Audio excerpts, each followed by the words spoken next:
Welcome back this week, guys. This is Season 2, Episode 3. I'm Gaston Rossato. And I'm Renzo Rossato. And today we're looking at the beautiful and famous 1991 Ferrari Testarossa. And made famous by the popular TV series Miami Vice. Make sure to hit that subscribe button for us as we're going to review the Ferrari Testarossa.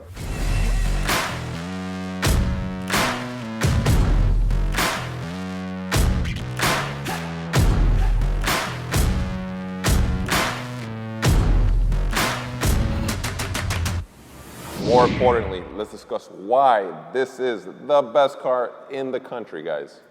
Let's check it out.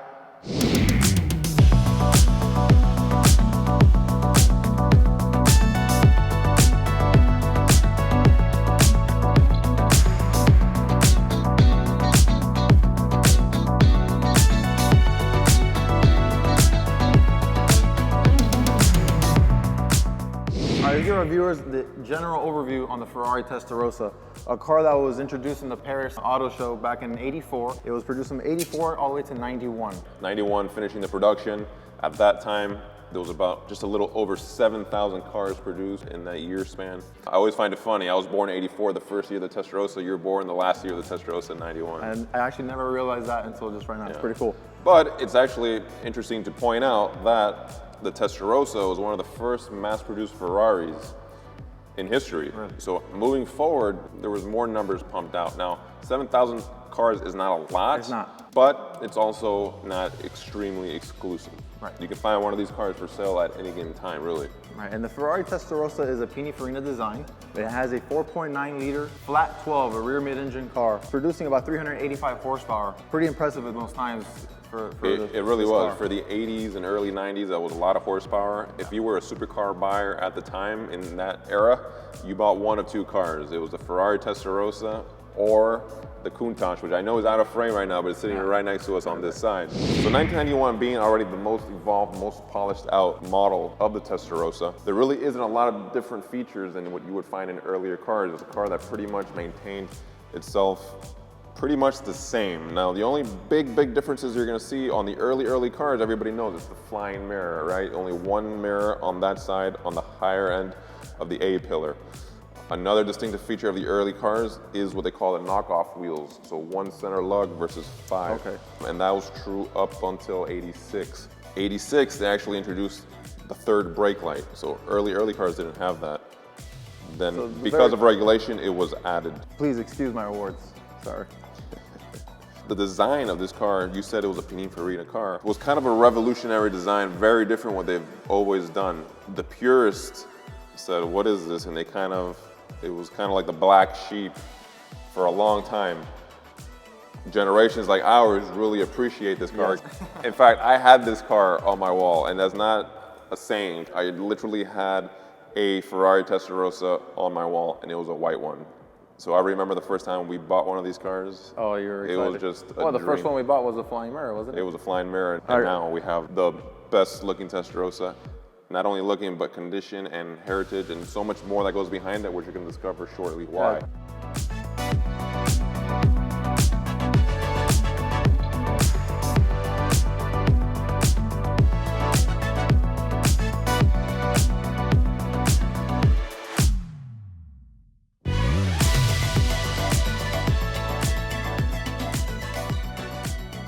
Let's talk about the car Inside the car, but I'm cringing just the thought of getting into this passenger seat because it's so immaculate. it's incredible.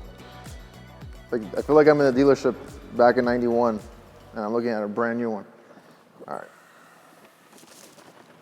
I'll be as gentle as possible here. I'm really in awe because, I mean, we've had this car for a while now, but every time I see it and every time I get into it, it's just incredible. It takes my breath away on how perfect everything is. It's a time capsule. So I would love to give the viewers the history about this car. So tell me about the way you purchased the car. How'd you find the car? I got a phone lead from a friend in New York about an old lady selling a Ferrari. At this point, we didn't know what car it was yet. Just a Ferrari. Right. You know. But they told us it was a very low mileage. It was sitting there in a garage basically its entire life. One owner. Wow. Sounded too good to be true. Well, we sent somebody up there that happened to live in the area, another friend, and he in fact confirmed that there was a Ferrari. We gathered a little more detail. We learned that it was a Testarossa. The widow's husband had purchased the car brand new. My biggest concern was to authenticate that it was in fact the real deal, or an original paint, original tire, real low mileage.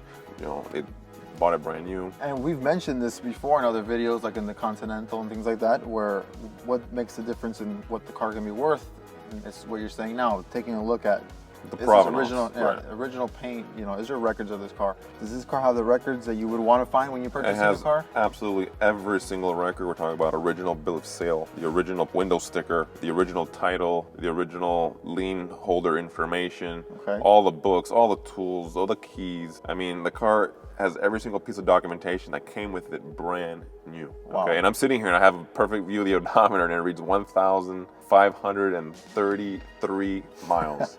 I believe we purchased it with 1,500 or 1,498, so we've driven the car about 34 miles in the last almost 2 years. About 2 years. The reason we don't drive it that much is because the tires that the car's sitting on are the ones that it had rolling out of factory. Exactly. These are the original tires from '91. They're dated. We verified that. The car still has the original timing belts. These cars have that infamous engine out service that requires full timing belt tensioner change. The car's never been touched. It's basically a virgin, okay? I mean, those things that you just told me, the paperwork is there. The car is virgin, never been touched. 1,533 miles. I could definitely see why you can say this is probably the best example in the country. Yeah. And has anybody else had that kind of opinion on this car? Well, I don't call it the best car in the country because I think so, no. That comes from a third-party Ferrari judge because I had this car taken to the Ferrari Club of America National Concours 2017. I had it displayed for the first time.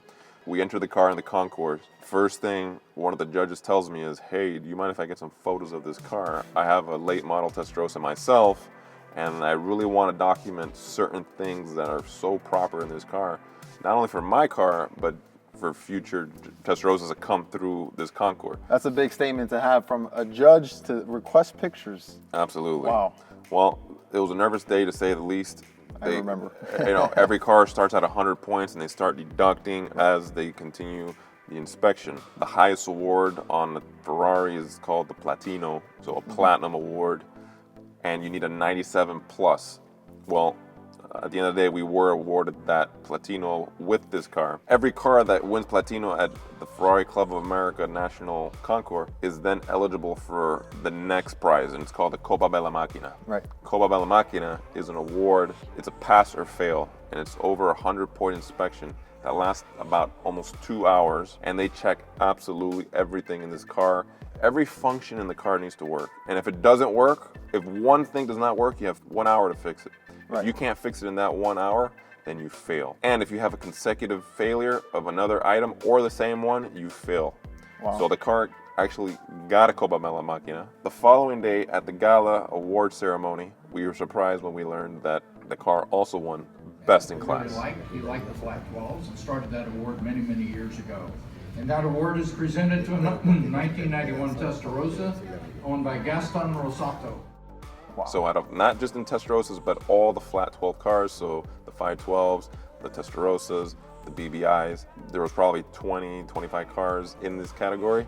This one took home Best of Class. I remember that day. I was up in Daytona when we had this event, and we were getting judged for the Platino Award, which is not the Copa Bella Macchina just yet. And the light for the license plate on the right side was out. And I want to share the story because this is really incredible. We needed a replacement for it. So we went to the replacements that came with the car, brand new, opened it up, the light bulb was in there. We went down, unscrewed, replaced it, got it working again. Judge checked it off. And we got a point. And that's incredible because that part wasn't ordered from AutoZone. It came from it was the replacement bulb that came with the factory toolkit. And that's just amazing. Absolutely, absolutely. Anyway, moving forward, we then take the car to the first or second, depending how you look at it, most prestigious venue for Ferraris, the Cavallino Classic, hosted at the Breakers in Palm Beach. Which is about to come up. Right, that was 2000, that was last year's Cavallino. The car took home also a Platino there. This is an award-winning Ferrari Testarossa. It's a two-time Platino award-winning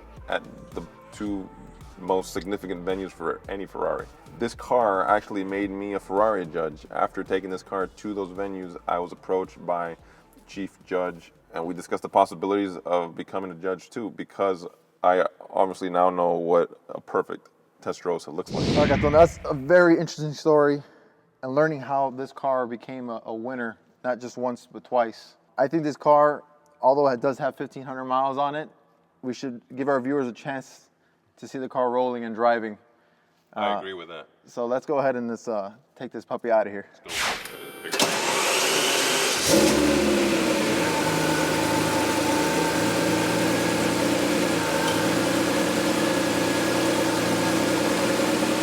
Stretching those legs. Oh yeah. You know, it's important that you drive a car every once in a while. You gotta get those fluids going. You gotta move those tires, make sure, you know, they don't get flat spotted. I'm gonna tell you, I'm a little nervous driving a 1,500 mile Testarossa. As you should be. So it's important to understand like what really makes up a 100-point car or a Platino winner, okay? Platino winner, okay? Basically, when you're judging a car, you want to make sure that everything is proper on the car. And this one, like we said, has never been touched. They're going down the list and everything is checking off because it's a properly preserved and very original example. And that's important to note, you know. Maybe we could do another video in the future, like judging guidelines or something. Yeah, we definitely should. That'd be pretty cool. What the judges are looking for when looking at this car. So you mentioned that the judge asked you for pictures of the car. You know, what things was he focusing on while taking the pictures of the car to, you know, have record of all that? Right, so it's very interesting because the back rear bracket for the bumper has a little sticker just this big, about ½ an inch, and it's green and it's labeled NA, which stands for North America. Okay. So when the cars were coming off the assembly line, the builders knew, well, this was a bracket for a North American spec car, this was a European spec car. But it's a paper sticker, okay? That paper sticker gets wet once and it washes off. You're telling me that's still there? And that sticker is still there. It's incredible. It's incredible. Wow. That is honestly truly incredible. So, car made famous by Miami Vice, but this car was also featured on Most Expensivest. I got a call from 2 Chainz regarding the Most Expensivest TV show on Viceland. He wanted something, of course, expensive. So I told him, look, I got this beautiful Testarossa, it's Miami, I think it's the perfect combination. Yeah. And he loved the idea of that. So the car was featured on Most Expensivest.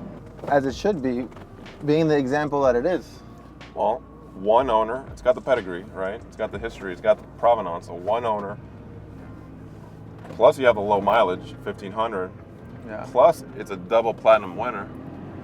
Plus, it probably doesn't have a lot of value, but it is a nice little bragging right. The car is autographed by Pininfarina, which I had autographed, okay? The car didn't come like that. I saw him, I gave him a gold Sharpie, I said, please sign my car. And he was more than happy to do that. The car has a lot of characteristics and factors that you won't find in your average Testarossa found advertised anywhere. Right. This is a very, very, very special car.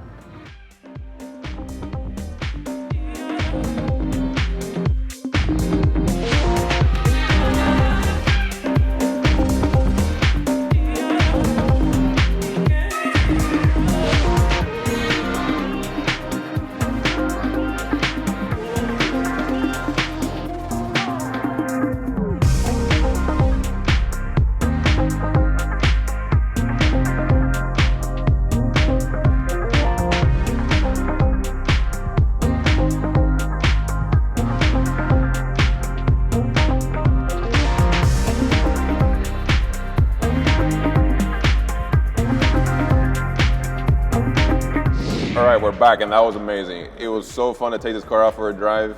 I want to thank the viewers for that because it's so rare that the car goes out. An excuse to make another video was a perfect situation, an excuse to go for a drive, and it was actually good for the car, so I'm glad we did that. It's a very special thing to be able to drive this car, so thank you guys for that. Gaston, so we see, and I can see why this can be the best example in the country. And being that it's a one-owner car, 1,500 miles, fully original, double platinum winner, my question to you is, how do you value, and what values you put on a car like this? It's hard to say. There's always not a specific dollar value, because then you got to factor it, you know, it was featured on Most Expensivest, it was autographed by Pininfarina, and even more recently, Amelia Island Concours reached out They're having this year a special place on the field where they're calling this mid-year supercar display, and they're only picking the best of 80s and 90s supercars, and we were hand-selected to have this car on display at Amelia Island. I mean, wow, what an honor. That's awesome. Okay, that's gonna be another drop to the provenance of this car. So if there's a buyer out there that's looking for the best of the best, I'm gonna put this car at, and I might have a lot of people disagree, but at $250,000, which I think is still undervalued, okay, looking into the future. I mean, looking at it that way into the future, I can definitely agree with that number. It seems a little high, but at the same time, if I were to go out there and try to find something like this, I don't think I'll find one. You won't. And that's incredible. Absolutely. All right, guys, so I really hope you guys enjoyed this week's video on this 1991 Ferrari Testarossa. It's very important to us that you hit that subscribe button, as we're here every week to bring you something special. I'm Renzo Rossato. And I'm Gaston Rossato. Thank you for watching this week, guys. We look forward to the next one. Peace out.